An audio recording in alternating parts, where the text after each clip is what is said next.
Итгэгч хүмүүс бидний хувьд Бурхны дуу хоолойг зөвхөн сонсоод л болох биш. Бурхантай харилцах хайрын харилцаа холбоонд бид улам гүн бат болж итгэлээр өсөж төлөвшөх ёстой юм. Хүмүүс Бурхны дуу хоолойг сонсохдоо ихэвчлэн өөрийнхөө сонсохыг хүссэн тийм л үгийг сонсох. Эсвэл Бурхны дуу хоолой, Бурхны үгийг өөрийнхөөрөө тайлбарлаж хүлээж авах гэсэн тийм хандлага байдаг. Жинхэнэ итгэл гэдэг бол Бурхныг яв гэхэд нь явж, зогс гэхэд нь зогсож, хүлээ гэхэд нь хүлээж чаддаг. Би та бүхэнд өргөжлүүлэн Тоолго номын 22-оос 24 дугаар бүлгийг хүргэж байна. За энэ багц түүхийг бид агуулгаар нь Бурхан зогс гэж хэлэх үед гэж нэрлсэн байна.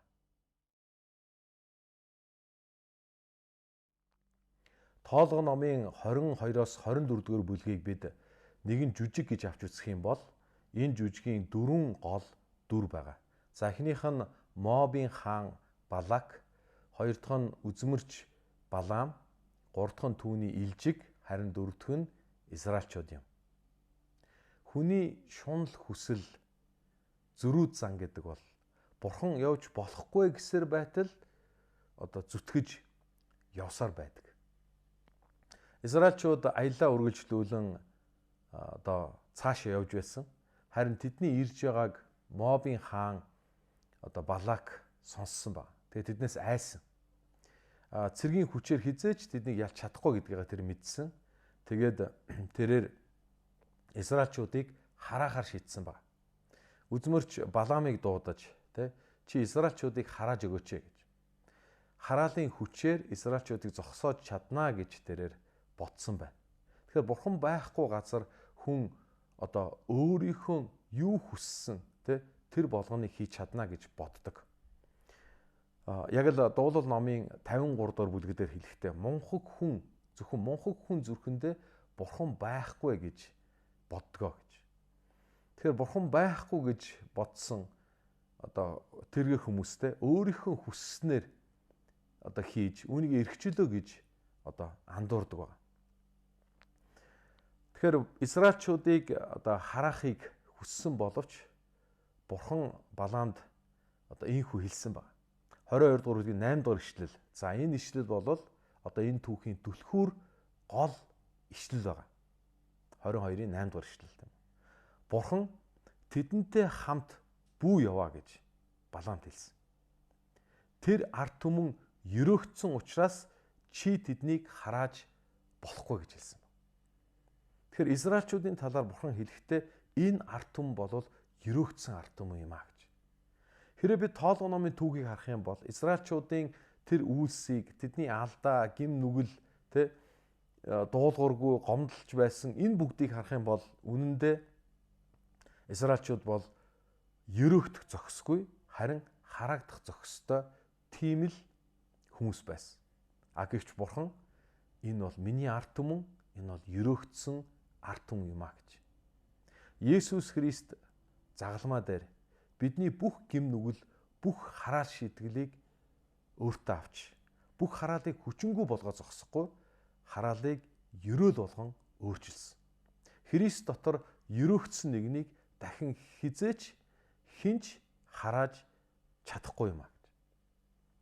Тэгэхээр Балаам Израильчуудыг хараахыг хүссэн боловч Бурхан түүнийг харааж болохгүй гэж хэлсэн. За гэтэл Балак хаан түүнд 2 дахь удаага илчээ илгээгээд хаан хүссэн болгоныг чинь хийж өгье гэж хэлэх үед Балаамын зүрх сэтгэл дахиад өөрчлөгдсөн. Тэр хааны тэр уруу татлага магадгүй мөнгө, эрх мэдэл юу ч байж болно. Тэр нэгэн уруу татлагыг аваад Бурхан болохгүй. Энэ бол гим нүгэл юм а, буруу гэдгийг мэдсээр байж, Бурханы үгийг сонссон байж тэр зөрүүдлэн явсан байна. Энэ бол хүмүүс бидний нүгэлт зан чанар байна. Энэ бол гим нүгэлтэй дэлхийн ертөнц байна. Тэгэхээр түүнийг зөрүүдлсээр явсаар байсан учраас Бурхан түүнийг хориглоогүй зөнд нь орхиж хайсан байна. Тэгэхээр Библиэлд Бурхан зөнд нь орхих гэсэн тэр утга олон газар гардаг. Ром номын 1-р бүлэг дээр харах юм бол бурхан нүгэлт хүмүүсийг зөнд нь орхиж хайсан талаар гарч байгаа.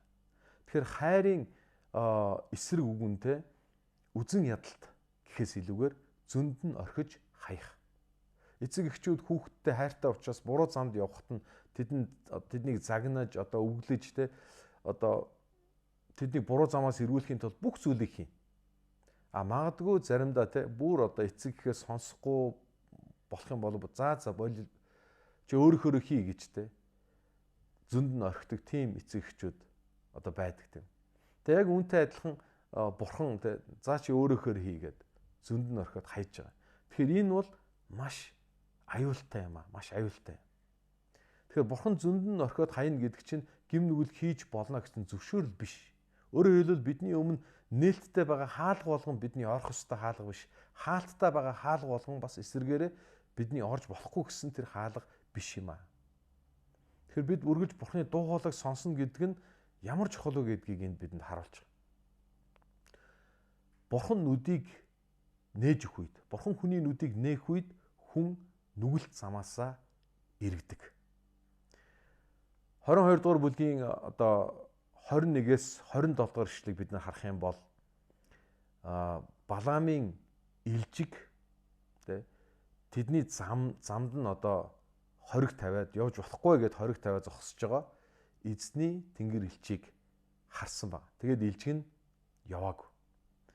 Ремонд Браун гэдэг алдартай номлогч яг энэ түүхийг тайлбарлахдаа ингэж хэлсэн байдаг. Тэгэхээр англи хэлэн дээр үзмэрч гэд хүнийг seer буюу үздэг, хардаг хүн гэж бас хэлдэг.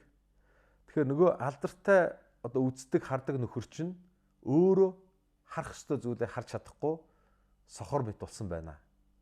Харин түүний илжиг нь харах зүйлээ харж байна. Тэр илжигнээсээ долоон дор байна гэж энэ хэлсэн байгаа. Тэгэхээр бурхан явж болохгүй гэхэд илжиг нь хараад явахгүй байсан. Харин Балаам илжигээ 3 удаа зохиж бурхан болохгүй гэж хэлсээр байтал үргэлжлүүлэн явах гад ингээд чичрээд байгаа. Энэ Балаамын дүр төрх. Эндээс Балаамын зам гэдэг энэ ойлголт гарч ирж байгаа. Тэгэхээр Библиэлд Балаамын зам гэдэг бол балагтай зам, буруу зам, бурхантай дэрсэлж байгаа дуулуургүй байдлын зам юм аа. 2 дугаар Петр 2-ын 15-16 дээр ингэж хэлсэн баг. Тэд шулуун замыг орхиод зүй бус хөлсийг хайрлагч Балаамын замаар төөрчээ гэж. Балаамын замын талаар энд өгүүлсэн баг. Тэгэхээр бид ч гэсэн Балаамын замаар Бурхны эсрэг зөрүүдлэн явж байсан тийм өдрүүд, тийм үед бидэнд ямар олон байсан бilé гэж. Тэгэхээр Бурхан өөрийнхөө үгийг хэлэхдээ, Бурхан өөрийнхөө ажлыг хийхдээ заримдаа хинээрч юугаарч дамжуулан хийж болно гэдгийг энэ түүхээс бидэнд харуулж өгч байгаа. Балаамд илжгээр нь дамжуулаад Бурхан үгээ хэлсэн. Өөрөөр хэлбэл илжиг Балаамд Бурханы үгийг дамжуулан хэлсэн байна. За тэгвэл Бурхан өөрийнхөө үгийг илжгээр хүртэл дамжуулан хэлдэг юм бол бид Бурханы дуу хоолойг сонсохын тулд заавал илжиг хашаандаа илжиг тижих хэрэггүй юм аа. Учир нь Бурхан өдөр болгон Библиэр дамжуулан, эсвэл хэн нэгнээр дамжуулан, бидний амьдралд эргэн тойрон нөхцөл байдлаар дамжуулан Бурхан үргэлж бидэнд үгээ хэлсээр байдаг. За нүгэлт хүн гим нүглийн замаар явах үедээ Бурханыг харах үед, Бурхантай уулзах үед түүний нүд нээгддэг. Түүний нүд нээгдэх үед тэр нүглийнхаа замаас гимшиж эргэж чаддаг гэж. Тэр гимшил гэдэг нь зүгээр л ямар нэгэн алдаа буруу зүйлийг хийгээд харамсах биш. Гимшил гэдэг нь нүд нь нээгдэх гэсэн үг. Нүд нь нээгдээд хүн өөрийгөө буруу замаар явж байна гэдгийг харж ухаарах. Тэгээ зогсох, тэгээ тэндээс 180 градус эргэх гэсэн үг. Тэгэхээр Балаамын илжгийн нүд нь нээгдсэн шиг Балаамын нүд бас нээгдсэн. Тэр үед тэрээр би буруу явж байна гэдгийг ойлгож гимссэн байна. Тэгэхээр энэ Балаамын гимшил бол бидний гимшил байх ёстой. Яагаад гэвэл бид одоо бурхан болохгүй гэсээр байтал зөрүүдэлж явсан тийм замууд бидэнд маш олон байсан. Тэгээ бид бурханы өмнө гимших үед бурхан бидний гимшил рүү дагуулж биднийг өхүүлээгүй. Хэрэв Балаам зөрүүдлээд явсаар байсан бол тэр өөхөх байсан. Харин бурхан түүний нүдийг нээсэн учраас бурхан түүний гимшил рүү дагуулсан учраас тэр үхээгүй амьд үлдсэн байна. Магадгүй өнөөдрийн сургаалыг сонсож байгаа та Балаамын замаар явсаар байгаа юм биш үсттэй. Өөрийнхөөрөө дуулуургүй байдлын тэр замаар явсаар байгаа юм биш үсттэй. Та тэр Балак хааны уруу татлаханд автаж тэр хаан руу та явсаар байгаа биш үсттэй. Тэгвэл зогсоосоо гэж хүсэж байна. Бурхан таны нүдийг нээж өгөөсөө. Тэгээд та гимшээд эргээсэй гэж хүсэж байна. Тэгэхээр үргэлж бидний урд явах ёстой зам, явах ёсгүй зам гэж байдаг. Бурхан бидний урд заримдаа улаан гэрэл асаадаг, шар гэрэл буюу хүлээ, эсвэл заримдаа ногоон гэрэл асаадаг. Тэр итгэлээрээ бид үүнийг маш сайн харж дуулууртайгаар явна гэдэг нь эргээд бидний хувьд энэ маань сайн сайхан ерөөл болж өгдөг. За эргээд бүгдээрээ нөгөө 22-ийн 8 дугаар ишлэл буюу түлхүүр ишлэл дээр очие. Энэ арт түмэн болвол ерөөгдсөн арт түмэн юм аа. Тийм учраас чи тэднийг харааж болохгүй гэж. Тэгэхээр дээр дурдсанчлан Израильчууд ерөөлийг авах зохисгүй, харин хараалыг авах зохистой хүмүүс байсан. Гэвч бурхан тэднийг ерөөсөөр, бурхан тэднийг уучлсаар, бурхан тэднийг хөдлөн дагуулсаар байсан. Израильчуудын үйлс, Израильчууд өөрсдөө хинбэ гэдгээрээ бурханы нэгүслийг авсан юм биш. Бурханы хайр уучлалыг авсан юм биш. Харин бурхан хинбэ гэдгийнхаа дагуу тэднийг хайрлсан, тэднийг уучлсан, тэднийг нэгүүлсэн.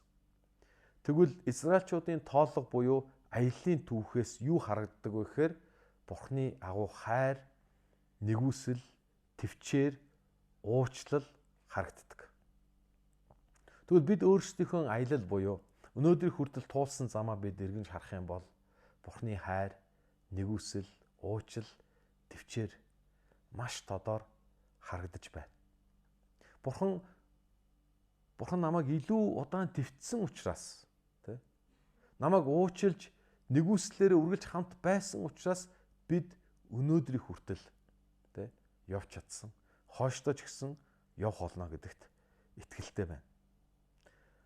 Бид Балаамын балагтай зам тэр тэрслэлийн дуулуургүй замаар явах биш. Харин бурханы нэгүслийг авсан хүмүүсийн хувьд, ерөөгдсөн бурханы арт түмний хувьд дуулууртай эзний замаар өргөжлүүлэн хамтдаа явцгаая.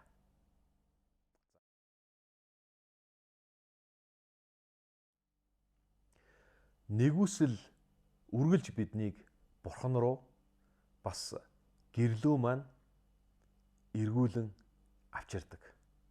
Нэгүсэл биднийг үргэлж welcome home буюу гэртээ тавтай морил гэж биднийг урьдаг. Нэгүсэл биднийг агуу хайр уучлалаараа тэрвэрч авч байгаа тэр бурханы агуу тэрвэрлүү биднийг үргэлж авч очдог. Тэгээ яг л тэр газар буюу бурханы уучлал хайрын тэрвэрт жинхэнэ амар тайван, жинхэнэ баяр хөөр, жинхэнэ амралт байдаг ба. Израильчуудын түүх бидэнд нэгүслийг авах зохисгүй нэгэн нэгүслийг авч нэгүсэл доор аяллаа үргэлжлүүлэн яваа гэдгийг харуулж өгдөг.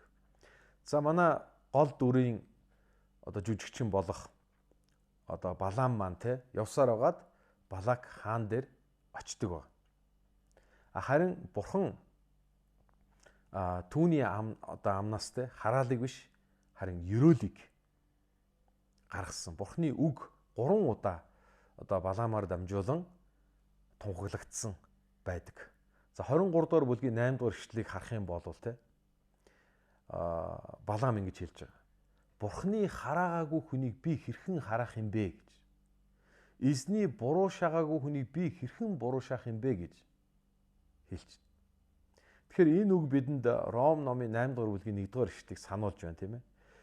Христ Есүс дотор байгаа хүмүүст ямар ч ял байхгүй гэж. Христ дотор байгаа нэгэнд ямар ч ял, ямар ч буруутгал байхгүй. Учир нь тэр Христийн дотор байгаа учраас. Учир нь Христ загалмай дээр бүх ял, шийтгэл, хараалыг хүчингүй болгосон учраас.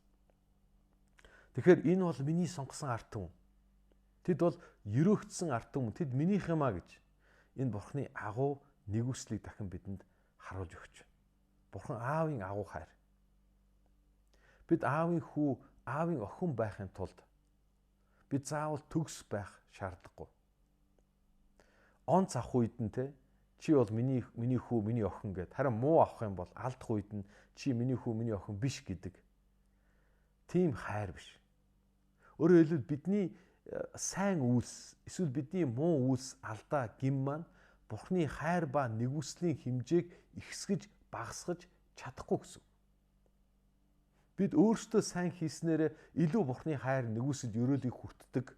Эсвэл эсрэгээр муу хийх үедээ бага тэр хайрыг авдаг гэсэн тийм зүйл байхгүй.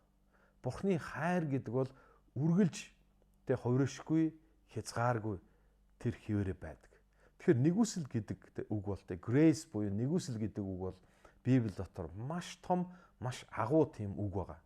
Нэгүсэл гэдэг бол нүгэлтнийг хайдаггүй Бурхан. Нүгэлтнийг босгодог, нүгэлтнийг ухааруулж өөр лүгөө эргүүлэн авчирдаг. Энэ бол нэгүсэл юм аа. Энэ нэгүслийг та бид нар хүртсэн. Тэгэхээр нэгүсэл бидэнд Бурхан хинбэ гэдгийг хэлж өгөхөөс гадна бид хин юм бэ гэдгийг бидэнд бас ухааруулж өгдөг байна. За тоолгон номын 23 дугаар бүлгийн 21 дугаар ишлэл бол бас их чухал түлхүүр ишлэл байгаа. Энд хэлэхдээ эзэн Бурхан түүнтэй хамт бөгөөд хааны уухай тэдний дунд байна гэж. Тэгэхээр хааны уухай тэдний дунд байна гэсэн энэ чухал үг байна. За энэ үгийн еврей утгыг авч үзэх юм бол хэн нэгэн хүнтэй маш чангаар хашгирж байгаа. Хажууд хүнийгээ чихэн баг дүлийртэл нь чангаар уухайлан хашгирж байгаа. Тэрээр хаан руугаа хандаж уухайлан хашгирж магтаж байгаа. Мөн хаан минь ээ, эзэн минь ээ гэж түүнийг дуудан хашгирч байгаа. Ийм хааны уухай. Тэгэхээр Израильчуудад ийм л хааны уухай магтаал, уухай залбирал, хашгиралт байсан учраас тэд ялагдшгүй байсан юм а гэдгийг энд харуулж өгч байна. За 24 дугаар бүлгийн 9 дугаар ишлэлээр харах юм бол чамааг ерөөгч бүхэн ерөөгдөх болно, харин чамааг харах бүхэн харагдах болно гэж хэлсэн нь Эхлэл номын 12 дугаар бүлгээр Бурхан Авраамтай гэрээ байгуулж чамаар дамжуулан үндэснүүд ерөөгдөх болно, чамайг харагч нэгэн харагдаж, ерөөгч нэгэн ерөөгдөх болно гэсэн энэ амлалт бол Авраамаар дамжуулан Израильчуудад өгөгдсөн тэр амлалт бөгөөд энэ амлалт гэрээний дагуу Бурхан бүх хараалаас Израильчуудыг хамгаалж байгаа. Харин өөрийн ерөөл дотор тэднийг хөтлөн дагуулж байгаа энэ гайхамшигтай түүх энд гарч байгаа. Тэгэхээр энэ бүх үйл явдлын дотор Бурхан бол түүхийг удирдан захирагч юм аа. Ямар ч хаан, ямар ч хараал, ямар ч харын бузар муугийн хүч Бурханы хүмүүсийг, Бурханы ажил үйлсийг зогсоож чадахгүй. Тэр хааны эрх мэдэл, хүний шунал хүсэл, хараал энэ бүх зүйл зогсох болно. Харин Бурханы үг, Бурханы хүсэл мөнхөд оршиж байх болно. Тэм ч учраас Израильчууд ялалт байгуулсан Бурханы хүч чадлаар тэр хараал нь ерөөл болж тэд нар гайхалтай ялалтыг байгуулад аяллаа үргэлжлүүлээд явсан ба. Тэгэхээр тоолгон номоос бид нар юу гэх сурдаг вэ гэхээр Израильчууд аяллаа үргэлжлүүлж, аяллаа дуусгаж чадсан шалтгаануудыг бид хардаг. Энэ нь Бурханы нэгүсэл. Бурханы нэгүсэл тэдэнтэй хамт байсан учраас тэд аяллаа дуусгаж чадсан. Мөн тэдэнд хаан руугаа хандсан тэр уухай, магтаал, залбирал, хашгиралт байсан учраас тэд ялагдшгүй байсан. Тэд Бурханых байсан учраас, Бурхан тэднийг сонгосон учраас, тэд өрөөгдсөн ард түмэн байсан учраас тэд өрөөлийн замаар эцсээ хүртэл явж чадсан. Тэгвэл энэ ялалт, энэ өрөөл таних юм шүү гэж бас хэлхийг хүсэж байна. Бурхан өнөөдрийг хүртэл агуу тэр нэгүсэл дотроо таныг хөтлөн дагуулсан шиг үргэлжлүүлэн энэ амьдрал аяллаа төгсгөл хүртэл өрөөл дотроо ялгуулсан замаар таныг дагуулна гэдэгт та бат итгээрэй.